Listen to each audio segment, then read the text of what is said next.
This story is titled, "The Morning After I Paid My Brother's Rent." So he wouldn't get evicted, he texted my ex, saying, "He's still pathetic and broke, but at least he's useful sometimes." She replied, "Can't believe I slept with that. I found the messages while ordering us breakfast." Said nothing. Later, I told him I was leaving the spare key for a friend. That night, I did something he never expected. Now he's calling from a motel, screaming, "Please, just tell me where my stuff is." I'm typing this on my phone in the parking lot of a damn IHOP because I couldn't make it through breakfast without shaking. I came here to order takeout for him, for my brother, because he was too stressed to deal with the world today. Less than 12 hours after I saved his ass from getting evicted, and then I saw the texts. "He's still pathetic and broke, but at least he's useful sometimes." That's what my brother sent my ex. And she replied, "Can't believe I slept with that." I just stood there, staring at the screen like my brain needed subtitles. The betrayal didn't even hit all at once. It came in waves: disbelief, anger, this weird tightness in my chest. I felt like I'd been punked by the very idea of family. I said nothing, just paid for the pancakes and left. Didn't even tell him I saw it. But I've been thinking ever since, like 1,000 gears turning at once. And tonight I did something. He's at some shitty motel right now, blowing up my phone, screaming, "Please, just tell me where my stuff is." But before we get to that, let me explain how we even got here. My brother's name is Caleb, 27M. I'm Aaron, 29M. We used to be close, or at least I thought we were. We shared bunk beds as kids, split chores, even had a phase where we tried starting a YouTube channel together. He was always the charming one, the funny one, the one who could sweet-talk teachers, girls, even cops. Once got out of a speeding ticket by pretending he was rushing to get asthma meds. He doesn't have asthma. I, on the other hand, was the responsible one. Read, the mule, the fallback guy. If something broke, I fixed it. If someone was short on rent, I made it work. Family always knew they could call me when the golden boy dropped the ball, and I always answered, even when it hurt. Things started spiraling last year. Caleb lost his job. Again. Something about a toxic manager and corporate not vibing with his energy. He moved into the extra room in my apartment, just for a couple months. I didn't even charge him rent at first. I figured, he's my brother. He'd do the same for me, right? Spoiler, he wouldn't. Fast forward to 3 days ago, I get a call from our landlord while I'm at work. Caleb's half of the rent? Not paid. Again, he swore he sent it. Then he swore he must have mixed up the accounts. Then, eventually, he just went silent. I Venmo'd the missing amount. Covered it. Like always. Later that night, he acted like nothing happened. Sat on my couch eating my leftovers, talking about some girl he met on Hinge. I didn't say anything. Just nodded. Let it slide. Again. You'd think the story would peak there, but nah. That was just the wind-up. The gut punch came the next morning. I was ordering breakfast from the same IHOP. Decided to grab his favorite because I figured maybe we could talk things out. I open our shared iPad. The one we both use for streaming and food orders. Messages are open. His, with my ex, from 1:12 a.m. that morning. Him. He's still pathetic and broke, but at least he's useful sometimes. Her. Can't believe I slept with that. They didn't even delete the messages. Not even archived. My hands went cold. My legs started to shake. And the worst part? It wasn't even about the insult. It was the realization that this is how they talk about me. Like I'm some broken vending machine they hit when they want something, then mock when it jams. I paid for the food.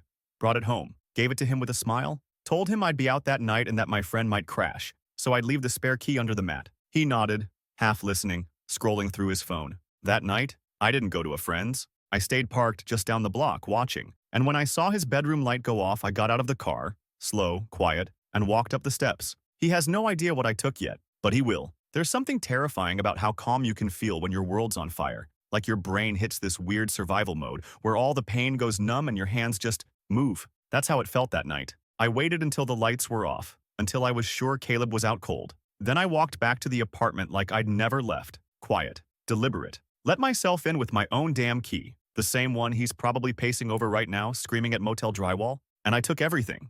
Not the TV, not the laptop. I didn't want to leave a trail of receipts or give him something to twist into a sob story. No, I went for what mattered. I took his trophies, his top sales plaques from that job he got fired from, his signed guitar from the one summer he opened for some band no one remembers, the photo album our mom made when we were kids, the one where he's always front and center, smiling like life just owed him a parade. I took the framed pic of him and our dad from that baseball game, the one he always brags about. That was the day Dad said he was proud of me. It sat on his dresser like a shrine. I took his shoes, all of them. Caleb's not a fashion guy, but he's obsessed with his sneakers. Drops hundreds on the limited release stuff.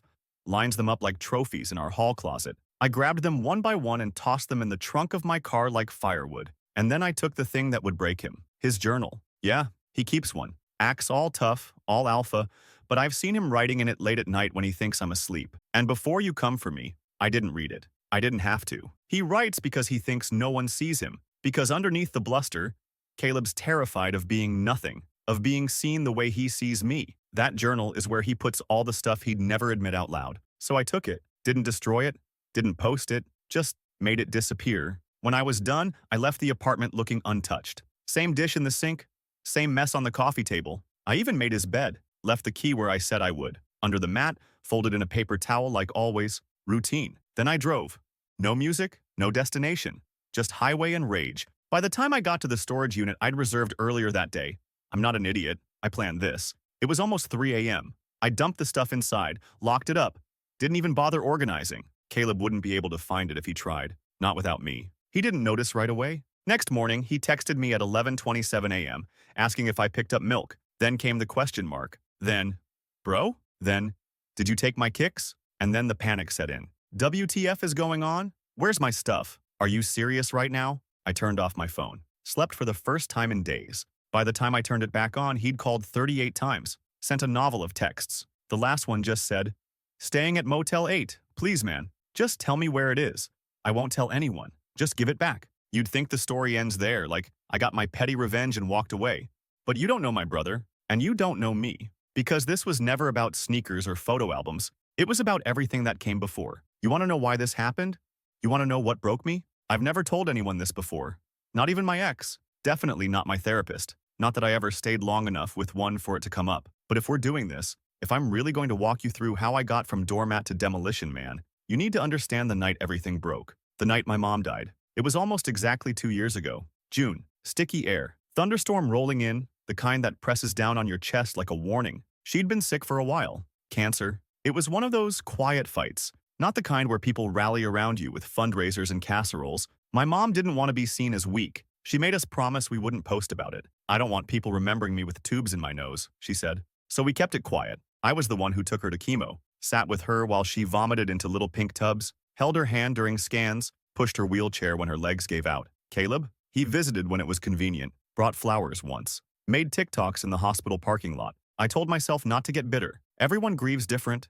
Everyone processes differently. But it started to wear on me. The night she passed, it was just me and her. She'd gotten worse fast, and the nurses had stepped out to let her rest. I was sitting there, just watching the rise and fall of her chest. So thin by then. Her skin like paper. Her breath all shallow. I was holding her hand when she squeezed mine. Hard. Her eyes opened, and I swear to God she looked straight through me. And then she said it. So soft I almost missed it. "Take care of Caleb." That was the last thing she ever said to me. Not "I love you," not "thank you," not even "goodbye." Just "take care of Caleb." And I did, even after she died. Even when he couldn't show up to the funeral on time. Even when he gave a half-assed eulogy about how she loved vibing out to Fleetwood Mac. Even when he forgot her birthday the next year and posted some cringy gym selfie instead. I kept my promise. I covered for him, paid his bills, took his verbal jabs, swallowed my resentment like aspirin. Because she asked. Because that's what she wanted from me, her steady one. But that morning in IHOP, staring at the screen, at his words, and her reply, something in me broke. I realized I'd been honoring the wrong part of her legacy. I was protecting someone who would spit on her memory without blinking. And it's not like I needed more evidence, but Update 1. Didn't expect this post to get so much traction. Read through like 200 comments. Some of y'all are absolutely unhinged. In the best way. Personal favorites. You should have burned his shoes on Instagram Live. Mail him a photo of his own sneakers every week, like a hostage situation. And the one that said, "This is the most emotionally satisfying slow-cooked revenge I've read all year." Y'all made me laugh. But some of you also reminded me of something. This story isn't just about the moment I snapped. It's about how many times I almost did. The funeral. The birthday he missed. The time he threw a party at my place while I was at work and lied about it until I found his friend's vape in my laundry hamper. The time he got me fired from my job. Yeah, that happened. I'll get to it next. It was the beginning of the end. South Caleb got me fired. And no, not in the dramatic, sabotage your laptop kind of way. This wasn't Hollywood. It was way more casual, way more disgusting, and way more Caleb. I used to work at a small creative agency. Nothing flashy, just graphic design, ad mock-ups, digital cleanup. It was a tight team, and I actually liked it. Liked my boss, liked the projects. It was the first place I ever felt like I wasn't just the reliable one. I was talented. And then I made the mistake of letting Caleb come to the holiday party. My coworkers were cool with it. Plus ones were welcome, and he was crashing at my place that month anyway. I figured, hey, maybe he could make some connections. Get his act together. Maybe for once, he'd make a good impression. He did. Too good. Charmed the room. Made everyone laugh. He even got my boss talking about some side gig she wanted help with. Logo work or something. I remember watching them talk, thinking, wow, maybe this will be good for him. What I didn't know was that 2 weeks later, he messaged her directly, told her he was a freelance designer, claimed he'd done my work, said I'd been struggling lately, and he was just stepping in to help while I got back on track. She sent him a small gig, just a sample. He blew it, completely botched the layout, used some stolen vector art from Google Images, didn't even format the files right. When she confronted me, I was floored. I had no idea he'd done it. Swore up and down it wasn't me, that I'd never use his name or fake anything. She didn't believe me, thought I was covering. HR got involved. 1 week later, we're restructuring, and unfortunately your position is being phased out. That was code for, we don't trust you anymore. I found out about the messages weeks later, through a friend who still worked there. She showed me screenshots Caleb had sent her, bragging, full-on laughing about it. Got my bro fired LOL. Shouldn't have left his laptop unlocked. Rookie move. I confronted him. Of course I did. I was shaking with fury. Told him I needed him out of my apartment. Told him he was dead to me. You know what he said? Damn bro, chill. You'll bounce back. You always do. No apology, no shame. Just that smug little half grin he does when he thinks he's untouchable. After that, I stopped trying to reason with him. Stopped trying to make it make sense. I realized Caleb didn't just hurt people. He rewrote the story afterwards, so he was always the victim. And yet, when he needed rent, I still paid it. Why? Because of my mom, because of that last damn sentence, because I'm weak. But the day I saw those texts with my ex, that was the last domino. That's when I realized, if someone keeps stabbing you, eventually you stop bleeding and start sharpening the knife. I wasn't just going to take his stuff. I was going to unravel his identity. You think Caleb's meltdown over missing sneakers was bad? Just wait. Caleb always thought he was the main character. He curated his life like a feed, made up titles for jobs he didn't have, posted Dr. Hustle quotes over pictures of him drinking cold brew in my living room, told people he was a branding consultant. Whatever that means. He was all smoke and vibes, but no one ever called him on it because he could talk. He was the guy who got invited to weddings just for being funny, the guy who could charm your grandma and your girlfriend. People didn't dig too deep because Caleb never gave them time. He'd float in, get what he needed, money, validation, a ride, then bounce. And I started thinking, what if I flipped that script? What if I didn't destroy his stuff? What if I made it all useless? First thing I did was log into every account he'd ever asked me to help set up. Job sites, resume builders, social media profiles. Caleb's a genius at forgetting passwords, so naturally he made me the admin on half of them. LinkedIn, Instagram, even his Squarespace portfolio. I didn't delete anything. I edited it. On his LinkedIn, I tweaked job titles just enough to be suspicious. Brand architect became personal aesthetic advisor. I added overlapping dates and conflicting roles. I changed one of his references to ask about the Roomba incident. Little landmines. On his Squarespace, I replaced all his fake testimonials with bizarre quotes. Caleb helped me rediscover the power of beige. Before Caleb, I didn't know what branding was. Now I still don't, but I have 14 fonts to choose from. I paid Caleb in kombucha, and he said that was exposure. His Instagram was trickier. I didn't have the login, but I did have a folder of his raw pics. The ones he'd take on my phone, demand I airdrop, then never credit me for. So I started an anonymous account at caleb.unfiltered. Nothing fake. No deepfakes, no Photoshop. Just context. A photo of him in a suit, captioned on his real account. Big meeting vibes. Same photo on mine. Borrowed my roommate's tie to DM girls about crypto. A selfie with a ring light. Client calls all day. Mine. Took 47 shots before picking this one. Yelled at DoorDash guy in between. The captions weren't even the best part. It was the stories I shared. The real ones. Like how he bailed on his ex's miscarriage appointment because hospital vibes are bad for my chakras. Or how he once Venmo'd himself $200 from our dad's phone while pretending to show him how to use the app. And I didn't tag him. I didn't have to. People found it. Mutuals, exes, a couple of his networking bros. I saw them in the likes, the quiet haha comments. The way his own followers started dropping. It was beautiful. But here's the thing. I still hadn't touched his stuff. The journal, still in the lockbox. The trophies, still safe. The sneakers, still in storage. Climate controlled. I wasn't robbing him. I was stripping him, piece by piece, of the mythology he built around himself, letting him see what it felt like to be reduced to a punchline, a shadow. And just when it started to sink in, just when he realized this wasn't about his Jordans or his hard drive or even the girl he lost, he made it worse. He called our dad, and tried to throw me under the bus. Yeah, you want to know what my dad said? So Caleb did what he always does when he feels cornered. He called Dad. And if you've been following, you already know how that goes. See, my father is one of those guys who only engages when it's time to judge. Never shows up for birthdays, graduations, hospital visits, but let him smell blood in the water, and suddenly he's Mr. Accountability. Caleb must have spun him some sob story about how I flipped out and stole his things. Probably cried a little. Wouldn't be the first time. The call came in at 2 a.m. Not a text. A full-on call. I answered because I knew I needed to hear it, and because a part of me, a small, ugly part, wanted to know exactly how little he thought of me. His voice came through, low and fake calm. What the hell did you do to your brother? Not what happened. Not talk to me. Just that. Accusation first. I didn't say anything. He kept going. He's in a motel with nothing.